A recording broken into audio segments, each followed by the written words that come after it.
Ladies, gentlemen, welcome to the dry down. Gentlemen especially. Today, we're going to talk about on the dry down where we love to enhance our lifestyle and experiences. We're going to talk about the cravat. The cravat slash ascot is one of my very favorite accessories, masculine accessories, when it comes to building a potential brand or a look for myself. The ascot really deploys itself as a useful tool in dinner parties, in elegant and refined moments where you don't want to wear a tie. You don't want to come off as too business casual as well. So it fits in this fine line. It's even a wonderful accessory to wear out to a club. If you want to look refined and want to look the best in the room and you want to wear suiting, but you don't want to wear a tie, the ascot and the cravat are really coming on. I hope I'm opening up a trend for you young gentlemen to look at this particular item as something that you can have in your wardrobe that really places you above the fray. So today I'm going to teach you and show you how I actually tie my cravat, my ascots. I use two different ways, but the one mostly that I go to is the four in hand. The four in hand is a typical tie knot that can use or be used inside of the tying of the ascot as well. It's a very simple handover style and motion of knotting and tying. And once you get it to your chest, you will see and understand what it is to wear a cravat and how it comes off purely and nicely done. So first off, you have to have a button-up shirt on. That's a must. You want to have a button-up shirt with a nice standing collar. I take the cravat. These here, or this one here, is one from the brand Elisabetta. This is not a sponsored video, so I'll just show and tell because it may show up. And they make fine quality silk cravats. Some of my favorites in my collection of cravats are coming from this brand.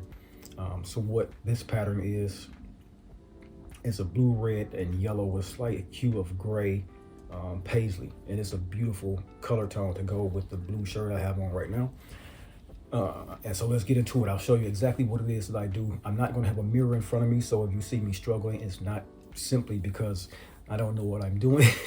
It's simply because most times in these things, to get these perfect, you do want to use a mirror because you want to go out your best self. Don't just depend on your knowledge and your patternization or your way of doing things. Look in the mirror before you walk out the door, and I always do. So as I show you this, you're going to see me going from repetition. What I do is I take one end of the cravat and I pinch it ever so tightly. You don't have to be particularly fondling with it. You need to have some particularly well-made silks, and you can handle these very well.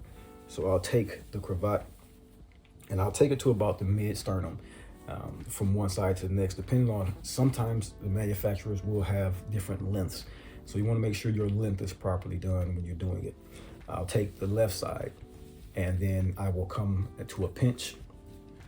If you have to use two hands, that's fine. I'll come to a pinch and I'll fold over, making sure that the under is going to be straight. I will use my thumb to go under and pull with my fingers through. That's going to be the four-hand knot. And so then I will take the big piece or the large part back up and through like so. And that's going to create the four-hand knot look. I will then take that piece, pull the overlapping part, and there you go. That is the four-hand knot. What that allows me to do as a four-hand knot is adjust where I want it on my neck and tighten and loosen as I see fit. I will then make sure that the spread is proper. Once I know that the spread is proper and looking in the mirror, I will leave it ever so loose, and then I will go back over. And once you go back over, that is essentially the tying of the cravat. You have no more and no less to do. As I stated, you want to look in the mirror and make sure that everything is proper. Once it is fully deployed, I then go back under and tighten to my neck. All right, as so. And then that's when you tuck. It does feel good against the skin, but I also wear undershirts with these particular items. Once it is tucked in, I will then use the deployment of the full heft of the actual cravat and then button my top button, straighten my collar, put on my jacket, And I then have my Ascot as my coloring accessory to my neck, giving me an elevated, elegant, and sophisticated look for a dinner party or anywhere I'm going. So I hope this actual tying the cravat helps you in your journey into menswear style and things of the sort.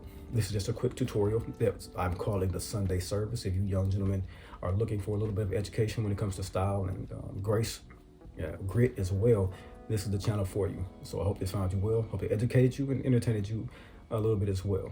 Until next time and until the next video, I will see you then. Peace.